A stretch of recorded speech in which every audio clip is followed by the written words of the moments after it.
Bonjour à tous, madame, messieurs, c'est la revue des grandes unes. La presse, la nouvelle expression parle de bavure de l'armée.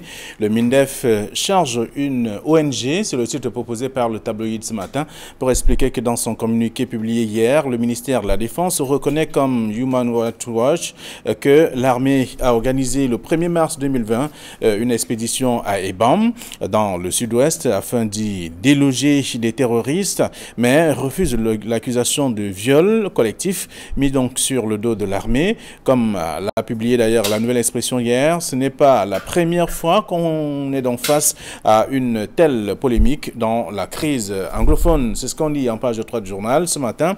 Le journal parle également du coronavirus, Covid-19. Les autorités se déchirent. Lengue Malapa, le préfet du Vouri et notamment le délégué régional de l'éducation de base pour le Vouri ne s'accordent pas. C'est en page 3 et on s'intéresse à la Fédération camerounaise de football.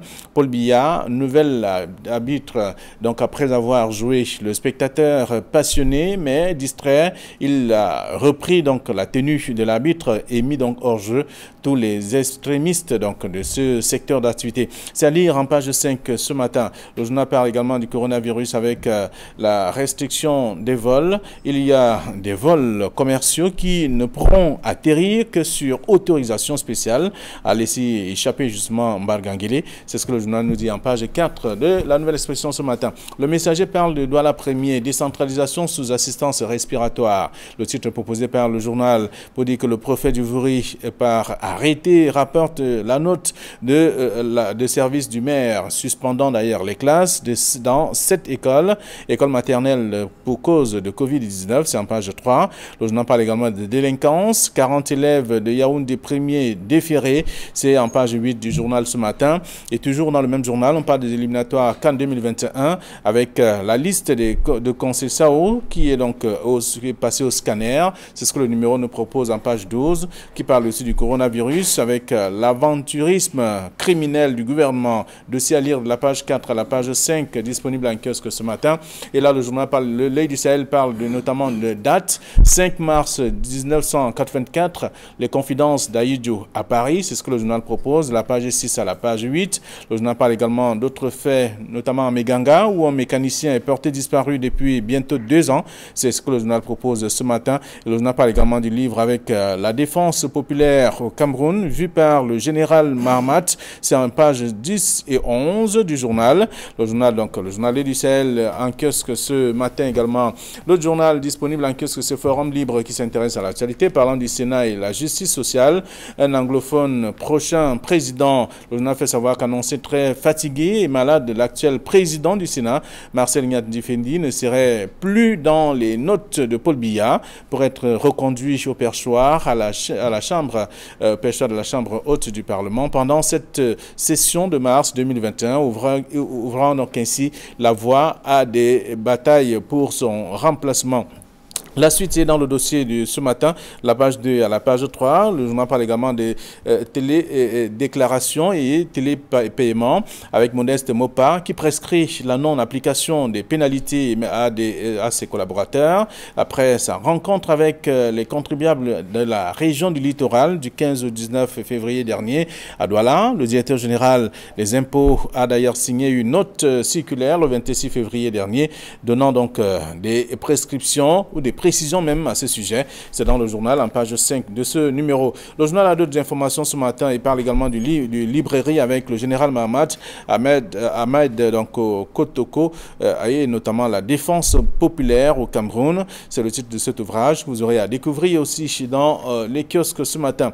Mutation parle d'Alim Ayatou. C'est vrai de son budget. C'est ce que le journal propose comme titre ce jour pour dire simplement que le secrétaire d'État chargé de la lutte contre les épidémies et notamment les pandémies a écrit lundi au ministre de la Santé publique pour lui demander pourquoi il lui coupe donc les vivres.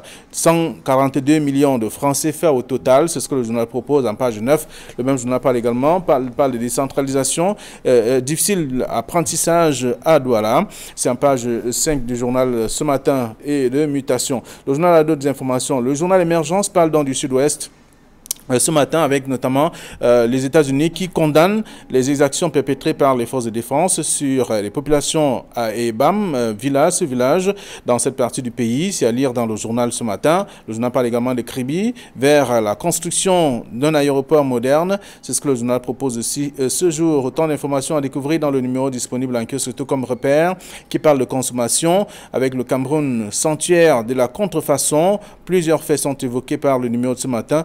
Le même journal qui parle du Covid-19 avec le gouvernement le gouvernement pris dans le piège donc de son laxisme à la suite notamment de cette autre actualité. C'est à découvrir dans le journal. Le journal Essentiel parle du Covid-19 également. 10 000 nouveaux cas en 2 mois. C'est le journal qu'il propose. Quelles sont des mesures également aussi? Comment est-ce que toutes ces personnes ont été contaminées? Toutes ces révélations sont contenues dans le journal Essentiel ce matin. Le journal Économie quotidien parle notamment de transparence. Le gouvernement s'apprête notamment à auditer les fonds Covid-19. C'est un travail proposé par lui, Paul Motazé, qui est le ministre des Finances. C'est à lire dans le journal ce matin. Le soir hebdomadaire parle de souveraineté du peuple, trahison de la classe politique camerounaise et notamment des ingérences étrangères. Dans le dossier, dans le numéro de ce matin, vous aurez l'occasion de lire et parler également du Covid-19 avec le service en ligne, mesures barrières efficaces au ministère de la fonction publique. C'est à découvrir dans le journal Le Soir hebdomadaire de ce matin. Le journal Étendard s'intéresse notamment à l'annexion territoriale. Les populations Fanda dans le nord Makombe en colère, c'est ce que dit le journal. Le journal a également d'autres informations ce matin parlant aussi donc prestataires qui attendent depuis 23 ans un paiement de 8 millions de francs CFA. C'est à lire dans le numéro en kiosque ce matin. Voilà ce que la presse nous propose. Et Popoli aussi qui est en kiosque qui s'intéresse justement à Mani Bella qui s'est fait donc racler par ses followers. C'est dans le soutien à un homosexuel détenu. C'est le journal qui le dit. Donc c'est le journal satirique qui révèle donc cette actualité que je vous invite à lire ce matin. Alors, Idriss Lissom, bonjour et bienvenue. Bonjour Flavien, bonjour à tous les téléspectateurs de la revue des Grandes Unes ce matin. Je vais saluer spécifiquement tous ces téléspectateurs, Flavien, qui nous regardent le long de la nationale numéro 3, l'axe lourd Douala-Yaoundé. Encore en difficulté? Non, bon, vous savez, c'est quand même toujours triste de savoir qu'on a les postes de péage. Si vous faites un tour au poste de péage de DA, avant EDA, lorsque vous avez traversé le point kilométrique 36, le péage, vous laissez les 500 du péage et subitement, en allant vers EDA, il y a tout un fossé qui est au péage. C'est-à-dire que vous payez de l'argent, même l'amabilité d'arranger, là où même on perçoit de l'argent, c'est un problème. Donc, il y a toujours des embouteillages au péage EDA. Pourtant, c'est un point qui... Même le petit entretien de cette voie routière, quand même, on en a déjà parlé plusieurs fois, mais c'est quand même comme une sorte de mépris pour les usagers que nous sommes, et même pour ceux-là qui payent ce péage-là. Donc, je profite pour saluer les nombreux téléspectateurs qui sont sur cet axe routier. D'accord, les usagers qui empruntent l'axe Douala-Idéa, qui vivent ce calvaire au quotidien. Bonjour, Prince Aristide Ngekam, et bienvenue. Vous êtes avec nous également ce matin pour commenter les sujets proposés par la presse. Et là, la nouvelle expression parle de bavure de l'armée. Avec ce titre, le ministère de la Défense charge donc une ONG. Et c'est à la suite de ce communiqué qui a été rendu public hier. Oui, je voudrais répondre à vos civilités tout en entrant dans cette émission avec une relation avec le sujet que vous me proposez ce matin. C'est la dédicace du livre du général Mahamat Kotoko, Ahmed, le général de brigade, qui a écrit sur la défense populaire du Cameroun, comprendre le concept. Dans ce livre-là, le général Mahamat Kotoko dit que la défense du territoire national n'est pas une question spécifique à l'armée, à la puissance militaire, mais que le peuple, les populations ont une part active à la défense du territoire. Donc, le concept du général Mahamat Kotoko ici, c'est l'armée et la population pour la défense du territoire national. Ce qui n'est pas différent de l'armée et nation. Exactement, exactement. Vous voyez que c'est tout un concept, et qu'il faille lire et comprendre qu'avec la crise que nous vivons, ou alors les attaques que nous vivons, nous avons eu Bakassi, nous avons vu tout le peuple camerounais derrière notre armée, nous avons des différentes crises, notamment Boko Haram, nous avons vu les populations derrière notre armée pour défendre le territoire national. Donc, c'est un livre qui est actuel.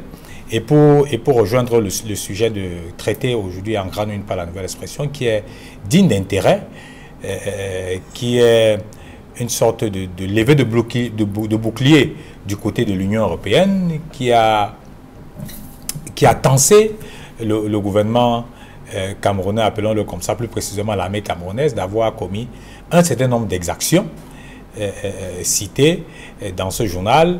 Mais le ministère de la Défense, par le truchement du chef de la division de la communication, le colonel Atonfak, a tout fait de réagir en disant que tout ce que l'Union européenne a avancé n'est pas vrai, qu'il y a beaucoup de confusion dans les déclarations de l'Union européenne. Et je voudrais ici rappeler qu'il faille... auparavant, nous avions eu une armée qui était muette, c'est-à-dire qui faisait, on appelle ça au quartier, le dos rond sur tout ce qui était dit. Mais aujourd'hui, avec le colonel Atonfak, à la moindre incartade ou alors à la moindre accusation contre le Cameroun, la réaction ne se fait pas attendre, la réaction n'attend pas 2 jours. Vous verrez que la réaction n'a pas attendu 24 heures. De son rôle, il est le responsable chargé de la communication, bien entendu, de l'armée camerounaise, exactement. Au ministère de la Défense. Alors, ce titre proposé par la nouvelle expression, le MINDEF, charge une ONG qui, on parle notamment de Human Rights Watch, qui fait d'ailleurs le point de la situation qui se passe ou qui s'est passée dans le sud-ouest. Oui, Flavien, il faut comprendre ici que nous sommes dans une situation politique, hein, même si elle n'est pas... c'est lié à l'armée. Les organisations, les ONG et les organisations qu'on peut appeler la société civile mondiale défendent des causes. Ça, il faut que les gens le sachent. C'est-à-dire que ici, le gouvernement joue sur un positionnement de Human Rights Watch. Ce n'est pas dire que ce que Human Rights Watch dit est faux, mais il faut dire que le gouvernement a tellement étudié Human Rights Watch de telle manière qu'il surfe sur les erreurs, entre guillemets, de Human Rights Watch. Parce que Human Rights Watch, qui est une ONG internationale, qui défend, qui dénonce la violation des droits, n'a presque jamais dénoncé la violation des droits des sécessionnistes. Parce qu'il faut le reconnaître qu'on a vu des sécessionnistes véritablement violer aussi des droits, c'est-à-dire assassiner de manière... Ça, c'est connu. Alors, de quoi parle de l'acharnement c'est raison pour laquelle le gouvernement, documentant aussi ces prises de parole de Human Rights Watch, prend la peine de pouvoir véritablement remettre en question lorsqu'ils font une sortie comme celle-là. Mais ce qu'il faut retenir, c'est que une ONG qui décide de dénoncer les droits, doit dénoncer toutes les violations de droits. Ça, il faut le faire, il faut dénoncer toutes les violations de droits. De deux, une ONG qui semble avoir déjà pris parti pour un camp, à un certain moment, même quand il dénonce des choses qui sont vraies, ça laisse à revoir. Mais maintenant, cela n'empêche pas la faiblesse du gouvernement. Le prince Aristide Ngikam, la faiblesse de l'armée, a dit que l'armée a fait beaucoup d'efforts. On avait une armée qui ne prenait jamais la parole. La grande muette. La grande muette même, vous connaissez la formule. Mais maintenant, avec la crise du nord-ouest, sud-ouest, on a constaté que l'armée a changé de cap.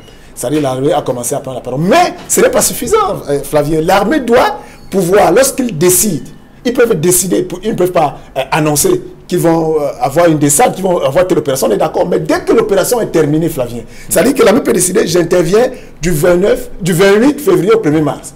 Le 1er mars, à 10 h, l'armée doit prendre la parole pour dire, nous avons fait telle opération qui a donné tel résultat, qui avait pour telle mission, qui avait fait ça.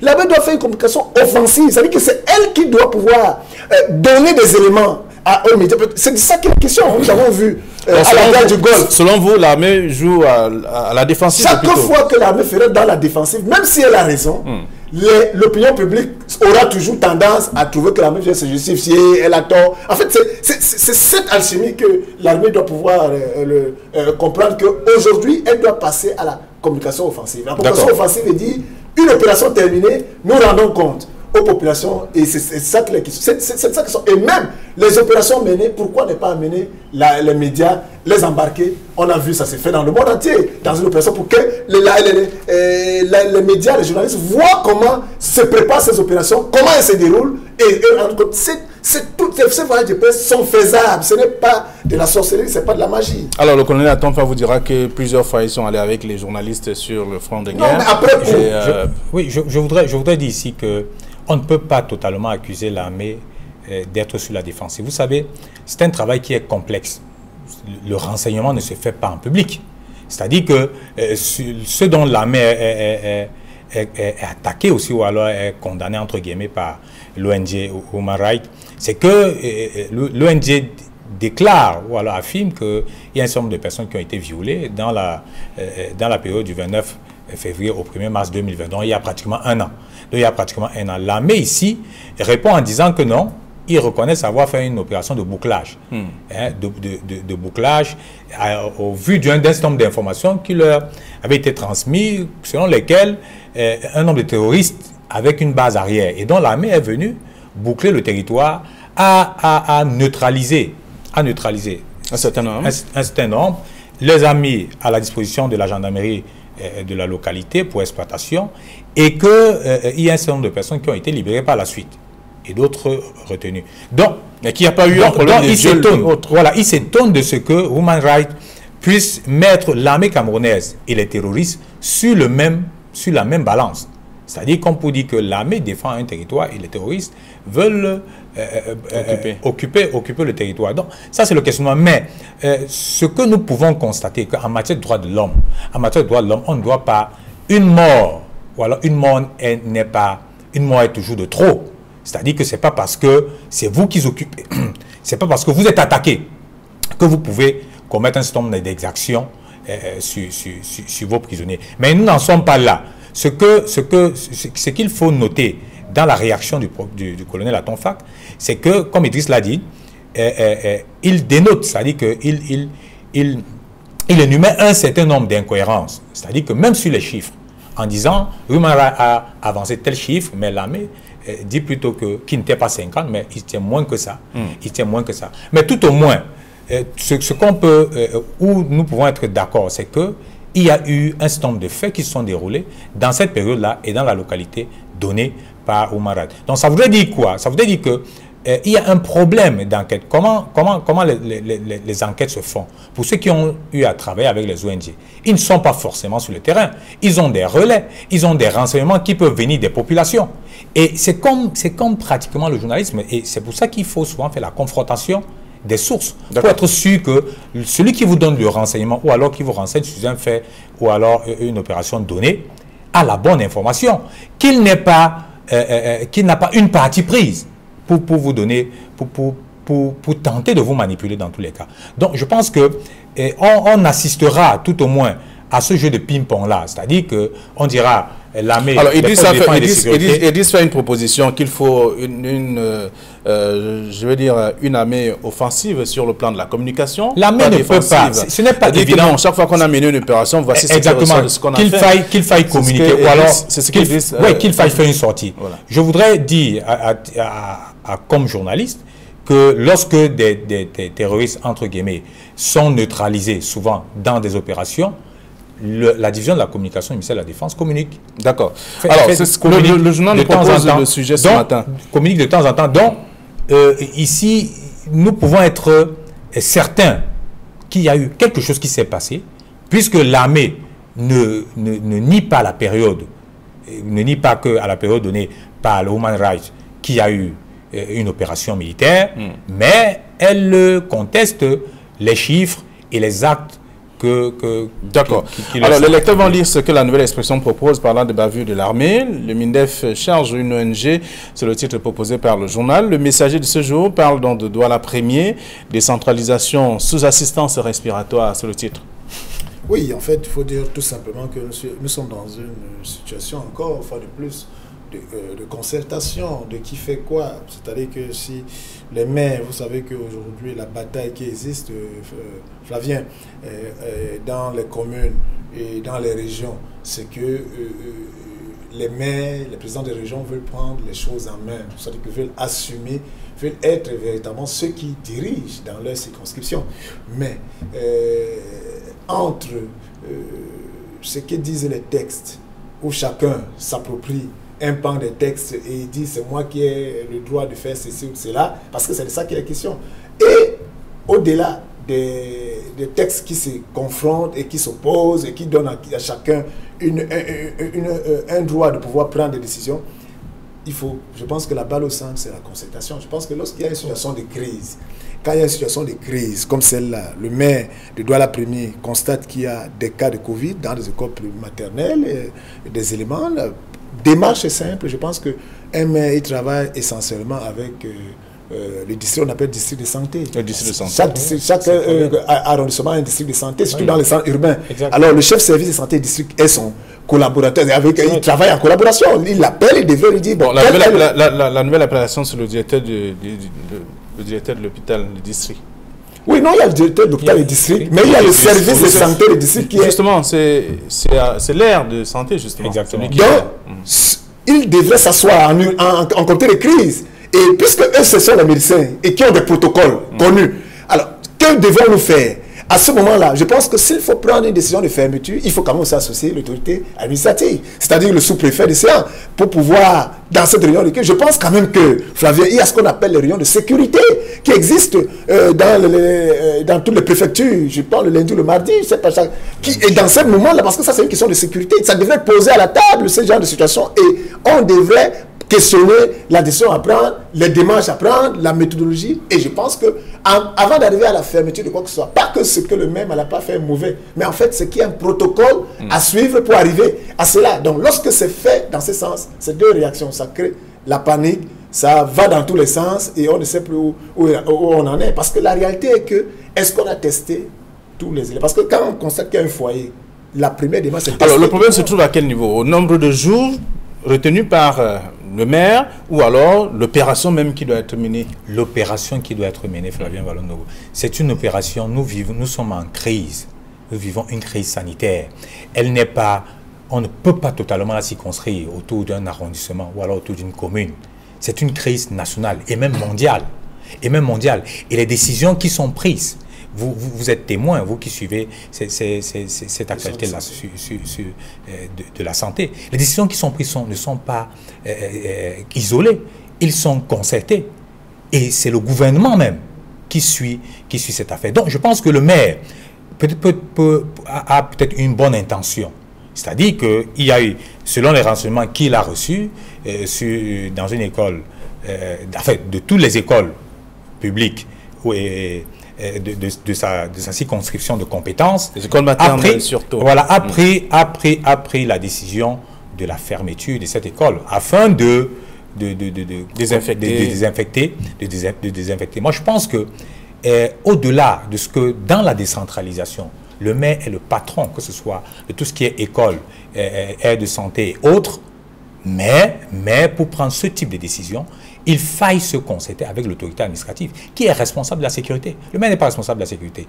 Le maire, ce que Idriss peut-être a manqué de dire, c'est que ce type de décisions doivent être faites de façon concertée avec les secteurs. Les sectoriels, c'est quoi? C'est le chef des districts. C'est le chef des districts de santé. C'est le délégué départemental. Comme ça concerne l'éducation de base, le délégué départemental de l'éducation de base, ou alors le délégué d'arrondissement de l'éducation de base devrait s'asseoir. L'inspecteur d'arrondissement devrait s'asseoir avec le maire, peut-être sous la convocation du maire, et pourquoi pas associer le sous-préfet, pour qu'ensemble, ils puissent essayer de symptomatiser le problème et de voir la solution commune à prendre. Ce que le préfet a fait, le préfet allait un tout petit peu trop loin. Parce que dans les textes, même si le maire a failli quelque part, le préfet, sur le plan du droit, devrait attaquer la décision du maire auprès du juge administratif, ce qu'il n'a pas fait. Donc, sur le plan du droit, c'est ce que le préfet devrait faire. Mais je pense que il ne faudrait pas alarmer les gens pour ce type de situation. Je pense qu'il faut appeler la conscience du maire que prochainement, lorsqu'il y a ce type de situation et ce type de crise qu'il faille se concerter avec tous les sectoriels afin de prendre une décision commune. Ce n'est pas toujours gain que le maire puisse faire une sortie et que le délégué départemental qui est responsable de la sectorielle, en charge du secteur de l'éducation de base, puisse faire un communiqué en disant « Je n'ai pas été associé à ce type de décision à raison ». A raison. D'accord. Alors, des autorités se déchirent, c'est la nouvelle expression qui parle notamment de ce sujet également.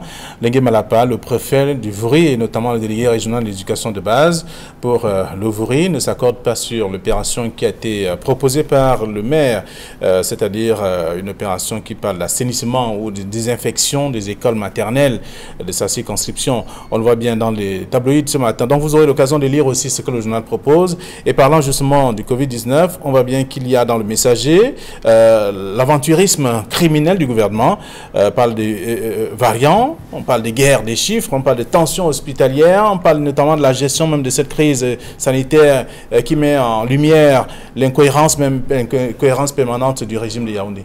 Oui, en fait, Flavien, vous vous souvenez, il y a un an, nous avons questionné ici la stratégie de communication qui avait été mise en œuvre par rapport à la lutte contre le Covid-19, si vous vous souvenez bien.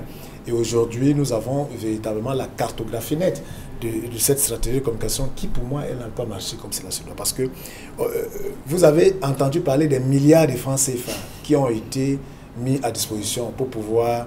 C'est vrai, il fallait faire des tests, c'est vrai, on était dans une situation d'urgence, il fallait... on a passé au confinement, au semi-confinement, et on a mis les médias, je ne sais pas quels médias, que ce soit les radios communautaires, que ce soit les radios mainstream, comme Equinox, avec tout ce que cela comporte. Je ne sais pas si ces médias ont reçu, dans les milliards qui ont été distribués, les médias qui ont fait un travail extraordinaire, exceptionnel. Qui continue d'ailleurs de le faire. Ont reçu quelque chose. Parce qu'il faut dire des choses comme elles sont. C'est-à-dire que les gens bataillent sur des milliards. Nous faisons le boulot. C'est-à-dire et rien, on n'a même pas les miettes de cette affaire. Et ça, il faut peut-être qu'on voudrait que les médias, mais comme c'est une question de santé publique, c'est-à-dire, mais il est normal que nous le disions. Maintenant, dans la stratégie de communication de masse qui s'est fait, vous êtes un spécialiste de la santé communautaire, vous savez qu'en santé communautaire et en période de crise comme ça, il y a ce qu'on appelle les techniques de communication interpersonnelles, c'est-à-dire les animations de groupe, les causeries éducatives, avec tout ce que cela comporte. Il y a eu la Croix-Rouge qui a essayé, et là on a vu avec le croissant international, l'accord international qui a mis les moyens. Mais notre Croix-Rouge, même, est-ce que l'État a mis les moyens? Il y a des acteurs de la société civile qui ont décidé de faire les roadshows, c'est-à-dire que quartier par quartier, pour pouvoir sensibiliser, pour pouvoir rappeler les gens l'essentiel, faire des trucs. On a fait de la communication cosmétique. Les relais communautaires ne sont pas associés. On utilise souvent les scouts. Voilà, donc pourtant, toutes ces structures sont disponibles à travailler. Mais qui a mis les moyens pour que cela continue? Rien du tout. Ça, c'est la première chose. Donc, échec de la communication interpersonnelle et la communication et la stratégie de communication de masse pour faire changer le comportement aux gens. C'est-à-dire qu'il faut le noter. Deuxième échec, Flavien, on a vu les résultats positifs de la pharmacopée traditionnelle. On a vu les résultats positifs. Que ce soit les traitements de Monseigneur Cléda, que ce soit les traitements de sorcier Bingono, avec tout. Il y a des traitements qui ont sorti des gens qui étaient au bord de la mort, c'est-à-dire presque à la mort, qui ont guéri. Qu'est-ce que le gouvernement, s'il était a fait pour valoriser ces traitements naturels qui ont aidé les populations? Ça, vraiment, il faut personne, c'est-à-dire aucune communication, aucune stratégie pour pousser la pharmacopée traditionnelle qui a joué un rôle formidable dans ce sens. On a banalisé. Aujourd'hui, on met une stratégie de communication pour nous conduire quelque part et nous amener dans la vaccination avec. Parce qu'on voit comment ça arrive. C'est-à-dire que tout le cheminement est fait. Ça ne veut pas dire qu'il n'y a pas de coronavirus. Ça ne veut pas dire que le virus n'est pas là. Ça ne veut pas dire que les gens n'en meurent pas. Ça veut pas dire que ce sont une résurgence de la maladie. La résurgence qui est là, on nous conduit de manière spécifique. C'est-à-dire qu'on est en train de nous amener vers des décisions où on va nous imposer des choses. C'est de ça que les questions. Mais en y allant, il faut que les gens sachent que nous sommes au courant de cela.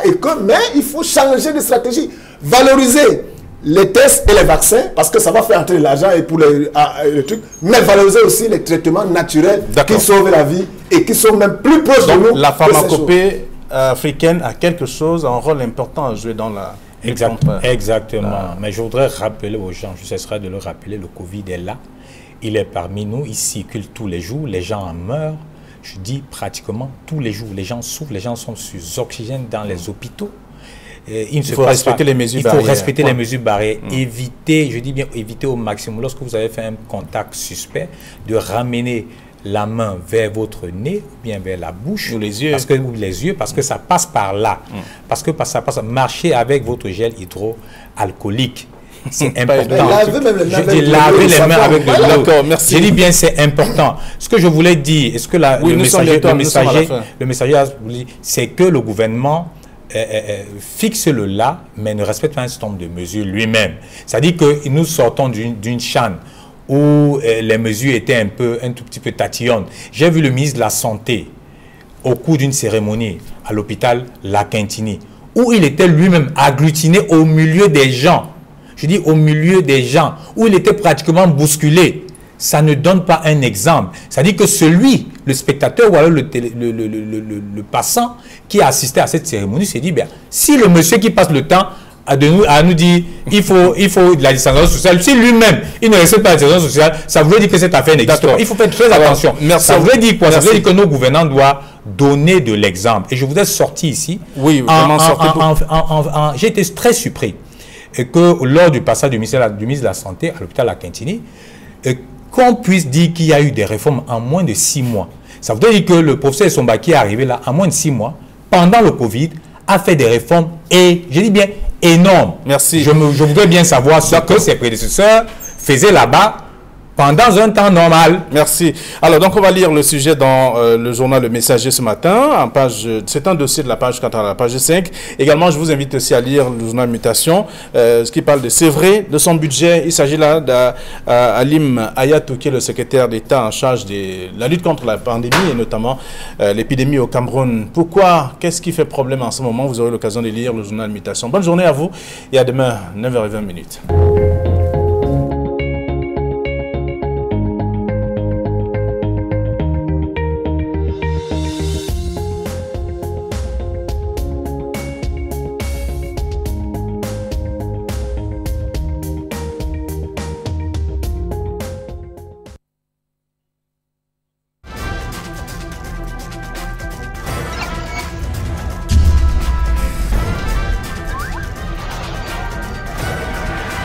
Equinox Télévision, au-delà de l'image, nous rendons compte. De lundi à vendredi sur Equinox Télévision. 10-12, le Zénith, le talk show qui traite des sujets qui font l'actualité au Cameroun et dans le monde. Pourquoi continuons-nous à ne pas honorer nos ancêtres? L'histoire du jour. Elle est âgée de 20 ans. La relation a commencé au mois de décembre de l'année dernière. Et aujourd'hui, la jeune femme est enceinte d'1 mois et quelques semaines. La colère. Je m'interroge ce jour sur la question de l'épargne et des placements de fonds dans ce pays. La revue des réseaux sociaux. Lycée technique de Ambé, les élèves qui courent dans tous les sens. Grande famille, comme toujours, Charles Amel, Bombok, Karine Sontia, Dominique Audrey Oyengelek. Ensemble unis pour la même mission, vous le savez, nous allons encore vous servir. De lundi à vendredi sur Equinox Télévision. Lorsque l'armée camerounaise se retrouve dans une situation de connivence ou de liaison réelle entre les communautés et Boko Haram dans l'extrême nord, où l'armée se rend compte qu'en fait, il faut faire quelque chose pour forcer l'allégeance des populations. The problem is not the problem whether they filmed it or they send it out. The problem is it was wrong to beat a citizen. That's the starting point. Why should they beat a Cameroonian? That's the starting point. And to you, they could have information by through torture. It is wrong, sir. The military is not above the law. Ça le sera quand le ministre de la Défense lui-même pourra aller là-bas sans venir en hélicoptère et avec des gens en armes autour de lui. Arrêtez de prendre les Camerounais pour des imbéciles. L'État du Cameroun a réussi à dompter, n'est-ce pas, les